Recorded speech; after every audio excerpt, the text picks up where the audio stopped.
Kagulat World. Nararamdaman na ng tennis world ang pag-angat ng Pinay tennis star na si Alexandra Ayala matapos niyang sumabak sa sunod-sunod na malalaking laban sa China. Pagkatapos ng kanyang semifinals run sa Jingshan Open, muling haharap si Alex sa isang matinding hamon sa Suzhou WTA 125, kung saan makakalaban niya ang veteranang si Katarzyna Kawa ng Poland. Ang laban na ito ay tinuturing na isa na namang pagsubok sa kakayahan ng batang Pinay sensation na patuloy na nagpapatunay na kaya niyang sumabay sa mga kilalang pangalan ng tennis.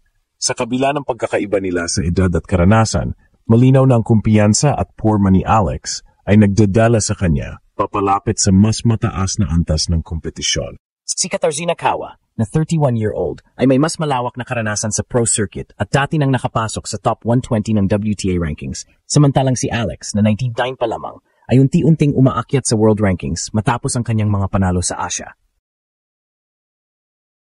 Bagamat may edge si Kawa sa karanasan at veteran composure, hindi may kakaila ang momentum at bilis ng laro ni Alex. Ang kanyang discard sa baseline rallies, matitinding forehand, at mas mabilis na footwork ay nagbibigay ng malaking bentahe sa mga ganitong laban. Sa kanilang unang head-to-head, ito ang pagkakataon ni Alex na ipakita kung paano niya kayang sirain ang ritmo ng isang mas senior na kalaban. Para kay Alex, ang laban kontra Kawa ay hindi lamang tungkol sa panalo, kundi isang mahalagang hakbang para sa kanyang ranking climb. Ang bawat puntos at panalo sa WTA 125 tournaments ay may malaking ambag sa kanyang goal na pumasok sa mas mataas na tier ng mga kompetisyon. Para naman sa mga Pinoy fans, ito ay panibagong pagkakataon para saksihan kung paano ang isang batang Pilipina ay gumugulat sa mga bansang kilala na sa tennis. Malinaw, sa bawat laban, hindi lang ranking ang nakataya, kundi ang reputasyon ni Alex bilang isa sa pinakamainit na umaakyat na bituin ng women's tennis. Nararamdaman na ng buong mundo ang pag-angat ng Pinay tennis sensation na si Alexandra Ayala at tila walang makakapigil sa kanyang momentum. Matapos ang kamanghamanghang kampanya sa Jingshan Open, kung saan nakarating siya hanggang semifinals at nagpamalas ng matibay na depensa at matinding opensa, hindi siya nagpapahinga at agad nasasabak muli sa panibagong laban. Ngayon ang spotlight ay nakatutok sa Suzhou WTA 125 tournament sa China, kung saan makakaharap niya ang batikang manlalaro mula Poland na si Katarzyna Kawa. Ang laban na ito ay inaabangan hindi lamang ng mga Pilipino, kundi maging mga international tennis fans na patuloy na humahanga sa bilis ng pag-angat ng teenager mula sa Maynila. Kung pag-uusapan ng edad, malaking contrast ang dalawa. Si Alex ay 19 anyos pa lamang, pero dala niya ang lakas ng kabataan at agresibong playing style na kilalang-kilala na sa kanyang mga laban. Samantala, si Katarzyna Kawa ay 31 taong gulang at may higit isang dekadang karanasan sa women's tennis circuit. Dating umabot si Kawa sa loob ng WTA Top 120, at napatunayan na niya ang kanyang kakayahan sa iba't ibang clay at hardcourt tournaments sa Europe at beyond. Ngunit ang tanong ngayon, sapat ba ang kanyang karanasan para kontrahin ang sigla at momentum ng isang batang kagaya ni Alex na puno ng kumpiyansa at determinasyon? Sa kanilang head-to-head, ito ang unang pagkakataon na magsasagupa ang dalawa, kaya't wala pang kasaysayan ng direktang laban na maaring pagbatayan. Gayunpaman, makikita sa kanilang recent form na magkaibang landas ang tinatahak nila. Si Alex ay galing sa sunod-sunod na panalo sa Asia Circuit. Nagpapatunay na kayang-kaya niyang makipagsabayan sa mas matatangkad at mas malalakas na kalaban. Ang kanyang forehand na kilala sa bilis at tindi ay isa sa kanyang sandata para mabilis na makuha ang control ng rallies. Dagdag pa rito, ang kanyang footwork at kakayahang tumakbo sa court ng mabilis ay nagbibigay sa kanya ng malaking advantage kontra sa mas mabagal na estilo ng kanyang mas matandang kalaban. Samantala, si Kawa ay mas kilala sa kanyang consistency at veteran poise. Marunong siyang mag-adjust sa gitna ng laban at dahil sa kanyang mas mahabang exposure sa malalaking tournaments, kaya niyang magbigay ng pressure sa mga mas batang manlalaro. Ngunit sa mga nagdaang taon, bumaba ang kanyang ranking at naging mas limitado ang kanyang mga panalo. Samantalang si Alex ay nasa opposite trajectory. Isang rising star na bawat tournament ay nagdadagdag ng panibagong kredibilidad sa kanyang pangalan. Ang laban na ito, kung tutuusin, ay parang salpukan ng dalawang henerasyon.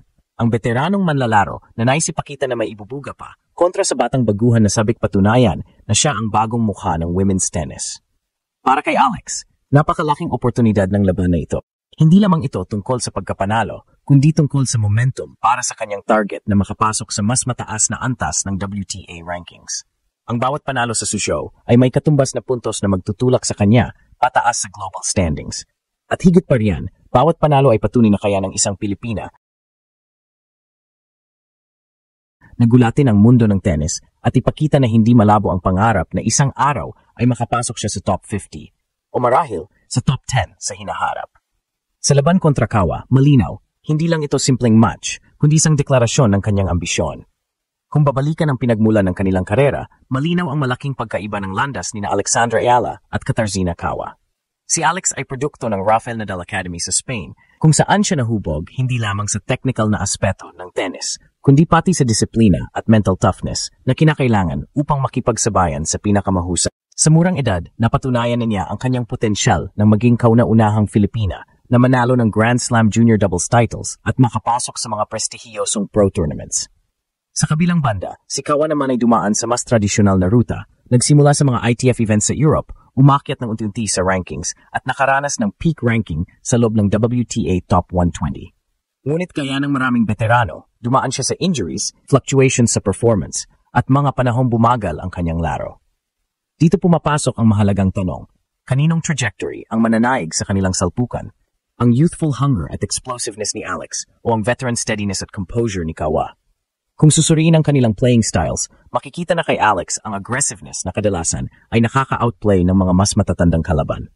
Ang kanyang malalakas na ground strokes, lalo na sa forehand, ay kayang magdikta ng tempo at pilitin ang opponent na magkamali. Samahan pa ito ng kanyang mabilis na footwork at kakayahang mag-adjust ng angles sa rallies, nagiging unpredictable ang kanyang laro. Sa kabilang panig, si Kawa ay mas reliant sa kanyang teaming at consistency. Hindi siya kasing explosive ni Alex, pero marunong siyang magbasa ng kalaban at maglatag ng mahabang exchanges upang sirain ang rhythm ng mas batang katunggali. Isa pang mahalagang aspeto ang physical conditioning. Sa edad na 19, si Alex ay nasa peak ng kanyang physical development, mas mabilis, mas malakas, at mas mataas ang recovery rate. Sa edad na 31, si Kawa ay may mas maraming karanasan, ngunit maaring hindi na ganoon kabilis ang kanyang movement sa court. Kapag napilit ni Alex ang laro sa mabilis na rallies at baseline battles, malaki ang tsansa niyang manalo. Ngunit kung madrag ni Kawa ang laban sa mas mahabang puntos at may pilit ang kanyang veteran craftiness, posibleng mapalayo sa comfort zone si Alex. Psychologically, malinaw na mas may pressure kay Alex. Siya ang racing star, siya ang inaabangan ng fans, at siya ang may momentum mula sa recent semifinals run sa Jingshan Open. Ang ganitong pressure ay maaring magbigay sa kanya ng dagdag na motivation, pero maaari rin itong magdulot ng tensyon kung hindi niya ma-handle ang expectations. Para kay Kawa naman, mas relaxed siya papasok sa laban. Wala siyang masyadong inaasahang expectation mula sa tennis world ngayon, kaya't maaari niyang gamitin ang pagiging underdog para maglaro ng mas maluwag at agresibo laban sa mas bata at mas sikat na kalaban.